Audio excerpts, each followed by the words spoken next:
ओम सरस्वती नमः। नमस्कार साथियों, आप सभी का हमारे YouTube चैनल पर हार्दिक स्वागत है। और आज हम आपके लिए लेकर के आए हैं छंद परिचय। बहुत साथियों ने बोला है कि छंद हमारे अलंकार हैं तो इनके ऊपर वीडियो प्रोवाइड करवाएं, तो इसलिए हमने छंद परिचय को सबसे पहले लिया है। तो देखिए, यद अक्षर परिमाणम त छंदः, जिसमें अक्षरों की संख्या निर्धारित हो उसे क्या कहते हैं? छंद कहते हैं। और वेदांग में कहा गया है कि छंदः पादौ तु वेदस्यः, कि छंद जो हैं वो वेद के क्या हैं? पैर हैं। और निरुक्त में कहा गया है छंदांसि छादनात्, जो कि छद धातु से किस अर्थ में है? ढकना अर्थ में है। इसे वेदों के आवरण कहा गया है। इसके पश्चात जो छंद सूत्र हैं, तो ये क्या है? ये छंदों से संबंधित छंद सूत्र एक ग्रंथ है जो किसके द्वारा विरचित है? पिंगला आचार्य के द्वारा विरचित है। और इसमें कितने अध्याय हैं? इसमें 8 अध्याय हैं, जिसमें कि पहले 4 अध्याय में वैदिक छंद हैं, पहले 4 में वैदिक छंद है। और जो 5 से 8 तक का जो हमारे छंद सूत्र के अध्याय हैं उसमें लौकिक छंदों के बारे में बताया गया है। तो नेक्स्ट देखिए कि वैदिक छंदों में क्या होता है? अक्षर गणना होती है। और लौकिक छंदों में गुरु लघु पर विचार किया जाता है। इसके पश्चात आता है यति। यति का मतलब क्या होता है? विराम या रुकना। कि जब हम किसी श्लोक का उच्चारण करते हैं तो उसमें हम अपनी श्वास को रोकते हैं एक जगह पर, तो उसे क्या कहते हैं? यति कहते हैं। और इसी तरह से छंद में क्या होता है? पाद या चरण होते हैं। मतलब हर एक छंद में 4 चरण होते हैं। छंद के प्रकार कितने हैं? छंद 2 प्रकार का होता है। फर्स्ट मात्रिक छंद है, दूसरा वार्णिक छंद है। मात्रिक छंद क्या होता है? जो मात्राओं पर आधारित होता है। किस पर आधारित होता है? मात्राओं पर आधारित होता है, जिसमें लघु वर्ण, ह्रस्व वर्ण इत्यादि के लिए चिन्हों को भी बताया जाता है, वो मात्रिक है। इसी तरह से वार्णिक छंद क्या है? जिसमें वर्णों की संख्या से संबंधित है। वर्णों की संख्या मात्र से ही पता चल जाता है कि उसमें कौन सा छंद है, तो दूसरा वार्णिक छंद होता है। देखिए, मात्रिक छंद किसे कहते हैं? फर्स्ट क्या है कि मात्रिक छंद, यह छंद मात्राओं पर आधारित है। और मात्रिक छंद में लघु वर्ण और ह्रस्व वर्ण के लिए आई का निशान होता है। किसी अगर लघु है वर्ण है तो किसी शब्द के ऊपर हम आई लगा देते हैं, आई रूपी चिन्ह होता है ये। और दीर्घ वर्ण के लिए या गुरु वर्ण के लिए एस चिन्ह का हम प्रयोग करते हैं। अब देखिए क्या बताया कि मात्रा ज्ञान, ये मतलब कि मात्रा ज्ञान संबंधित नियम, ऐसा इसको हम बोल सकते हैं। तो इसमें जो गुरु वर्ण है, जो एस है, वो कहाँ आता है? और जो आई दे रखा है वो कहाँ आता है? देखिए, जो गुरु है, संयुक्त वर्ण से पहला वर्ण दीर्घ या गुरु माना जाएगा। अब संयुक्त वर्ण कौन सा और पहला वर्ण दीर्घ या गुरु कैसे माना जाएगा? देखिए, जैसे कि यक्षः दिया हुआ है। अब यक्षः में क्या है? अक्षर क्या है? संयुक्त व्यंजन है। तो इससे पहला जो व्यंजन होगा वो क्या होगा? गुरु होगा, क्योंकि संयुक्त व्यंजन से पहला नियम के अनुसार क्या माना जाएगा? गुरु माना जाएगा। तो इसलिए य के ऊपर एस आएगा। इसी तरह से संयुक्त व्यंजन कौन से हैं? जैसे अक्ष, त्र, ज या फिर श्र। श्रीमान में जो श्र आता है वो सभी क्या हैं? संयुक्त व्यंजन होते हैं। अगर हम इनका विच्छेद देखें कि इसमें कौन कौन से व्यंजन आते हैं, तो देखिए अक्षा में क और श आता है। इसका भी अगर हम वर्ण विच्छेद करें तो श में अ बच जाता है। त्र में त, र और क्या आता है? अ आता है। और ज में ज, य, अ आता है। श्र में भी श, र, अ इस तरह से आता है। तो ये क्या है? ये संयुक्त व्यंजन है।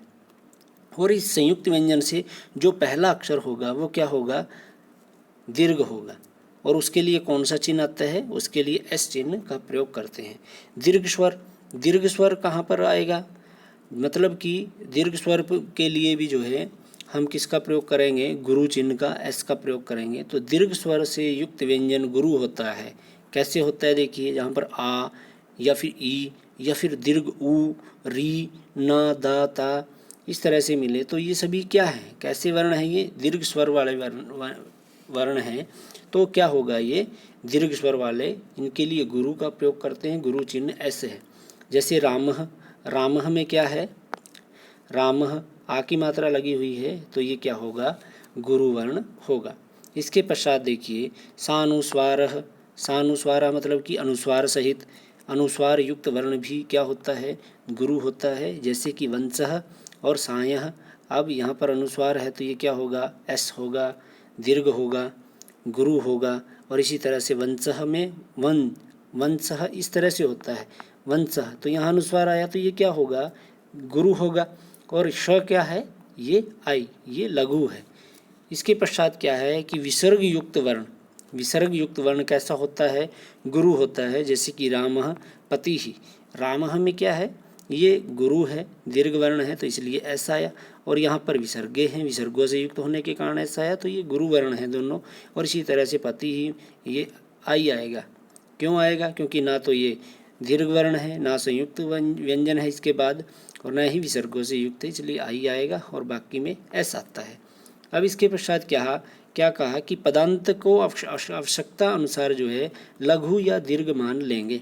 जो पदांत होता है, पदांत के अंत में जो है लघु और गुरु जो है हम अपनी आवश्यकता अनुसार मान लेते हैं। अब देखिए फर्स्ट हमारा कौन सा छंद है, फर्स्ट छंद है हमारा मात्रिक छंद, मात्रिक छंद है। और मात्रिक छंद में जो है केवल आर्य छंद आता है। कौन सा, आर्य छंद। देखिए आर्य छंद की डेफिनेशन, इसका लक्षण क्या दिया हुआ है कि यस्याः प्रथमे पादे 12 मात्रास्तथा तृतीये अपि 18 द्वितीये चतुर्थके 15 सा आर्या। तो इसने क्या कहा कि यस्याः प्रथमे पादे, जिसके प्रथम पाद में, अभी हमने बताया था कि प्रत्येक छंद में कितने पाद होते हैं, 4 पाद होते हैं, मीन्स 4 जो हैं चरण होते हैं। तो यस्य प्रथमे पादे 12 मात्रा, प्रथम पाद में कितनी मात्राएं हो, 12 मात्राएं हो। मात्रा तथा तृतीय अपि, और जो तृतीय है उसमें भी कितने हो, उसमें भी 12 मात्राएं हो। 18 द्वितीय, और द्वितीय में कितनी मात्राएं हो, 18। 15 सा आर्य, और चतुर्थ में कितनी हो, 15। तो वो क्या होता है, वहाँ पर आर्य छंद होता है। देखिए उदाहरण दिया हुआ है, दानम भोगो नाशः तिस्रः गत्यो भवन्ति वित्तयः। तो दानम में देखिए S S S S S S लगा हुआ है। क्यों लगा, क्योंकि ये दीर्घ दे रखा है, ये अनुस्वार युक्त है, ये जो है दीर्घ स्वर है, व्यंजन जो है दीर्घ स्वर से युक्त है। इसी तरह से ये भी ऐसा ही है, यहाँ पर दीर्घ स्वर है और ये विसर्ग युक्त है। तो ये सभी क्या होंगे, दीर्घ दे रखे हैं। और जो है ह्रस्व की मात्रा कौन, 1 होती है। दीर्घ की मात्राएं कितनी होती है, 2। तो ये सारे क्या हैं, दीर्घ हैं। तो इनमें कितनी मात्राएं हुई, 3 4 5 6, तो कितनी हो गई, ये 12 मात्राएं हो गई। इसके पश्चात देखिए क्या दे रखा है कि तीसरा गत्यो भवन्ति वित्तस्य, स एस एस है। क्यों आया, क्योंकि यहाँ पर जो है संयुक्त है, संयुक्त से पहले वाला क्या होगा, दीर्घ हो जाएगा। गतियों में आई और एस आया है, भवंती में आई आ गया, यहाँ पर आई आया है, ये एस हो गया। इसी तरह से आई एस आई। अब देखिए 1 2 2 4 5 7 9 2 11 2 13 2 15 2 17 और जो है आपका 17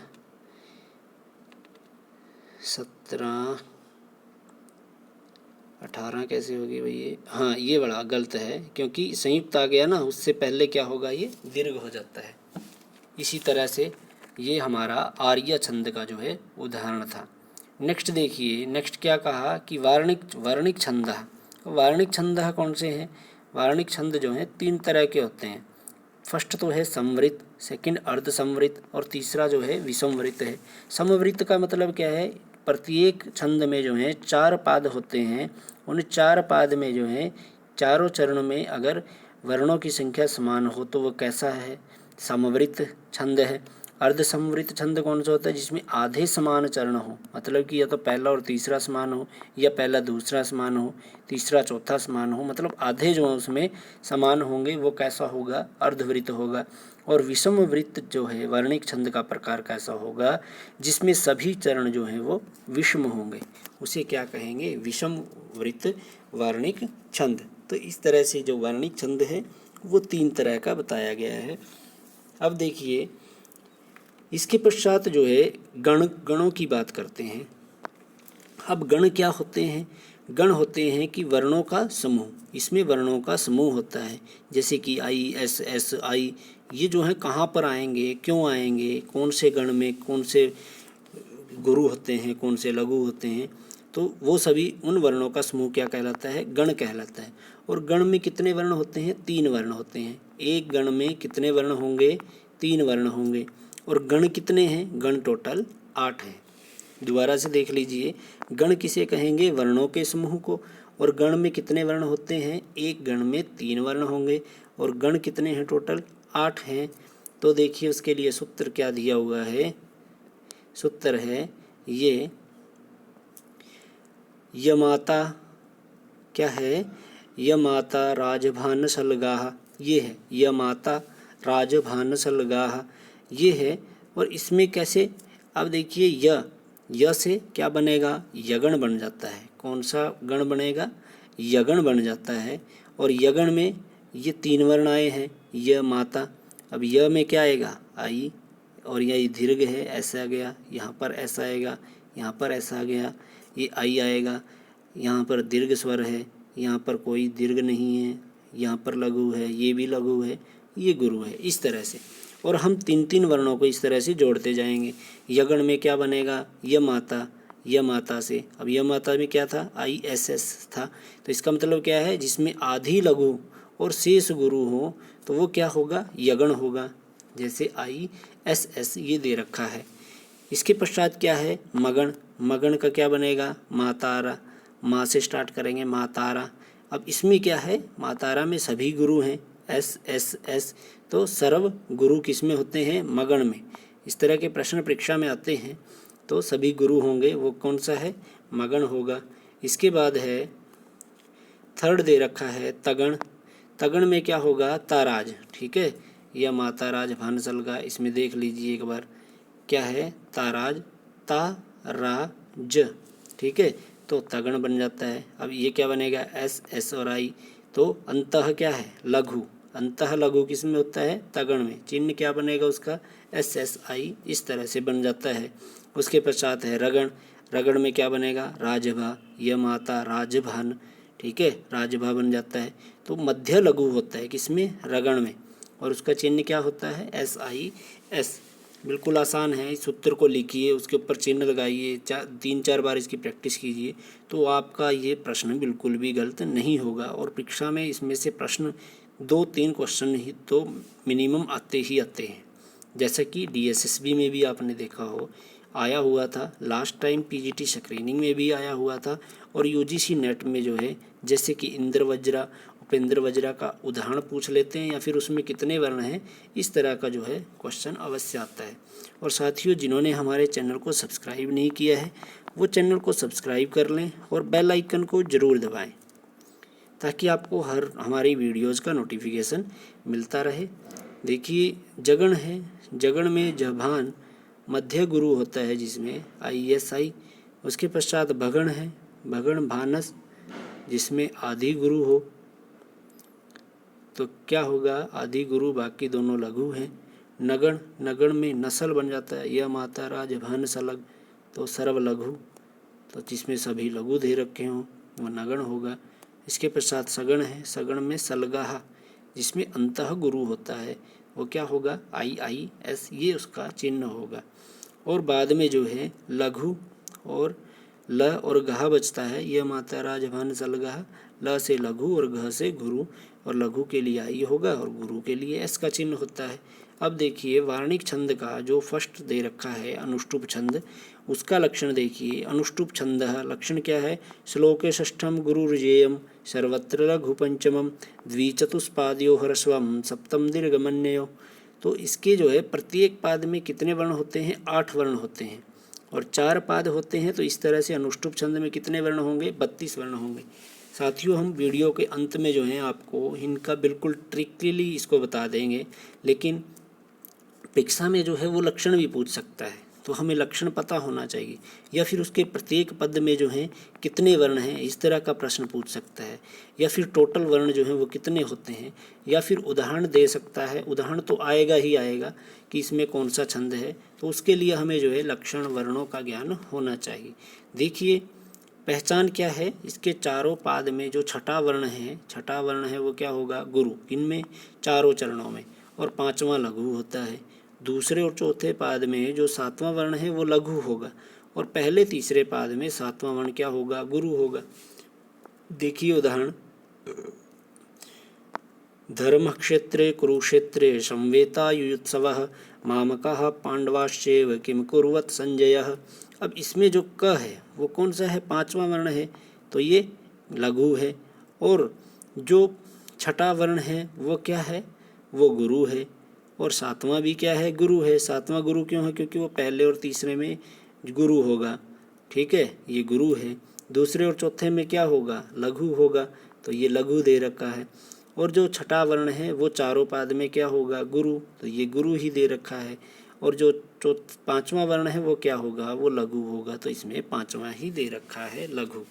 इसके पश्चात नेक्स्ट उदाहरण देखिए साथियों, हमने आपकी प्रैक्टिस के लिए भी जो है दो दो तीन तीन उदाहरण दिए हैं हर एक में, और जो कि इम्पोर्टेंट हैं, परीक्षा में ऐसे ही उदाहरण जो हैं आपसे पूछे जाते हैं। वागार्थाविव संपृक्तौ वागर्थ प्रतिपत्ये जगतः पितरौ वंदे पार्वती परमेश्वरौ।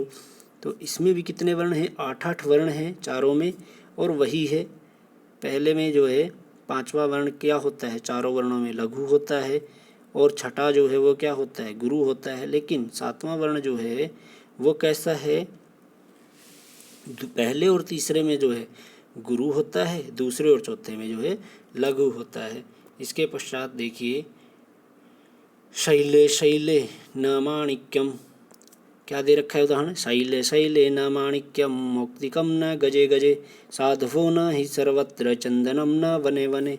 अब वही है सेम जैसा मैंने आपको लक्षण में बताया, उसके पश्चात पहचान में भी बताया कहाँ पर कौन सा वर्ण होता है। तो आप इनको अलग से लिख कर के जो है इन चिन्हों की प्रैक्टिस कीजिए, और आपका जो है ये कोई भी प्रश्न इस तरह का गलत नहीं होगा। तो हम आपको जो है सभी छंद करवाएंगे और 1-2 दिन के अंदर ही करवा देंगे कंप्लीट, और फिर इसको जो है हम मर्ज एक ही वीडियो में जो है कन्वर्ट भी कर देंगे आपके लिए। तो वीडियो को साथियों ज़्यादा से ज़्यादा लाइक कीजिए, शेयर कीजिए, और कमेंट बॉक्स में हमें ज़रूर बताइए कि आपको जो है हमारा मेथड, हमारी वीडियोज़ कैसी लग रही हैं। धन्यवाद।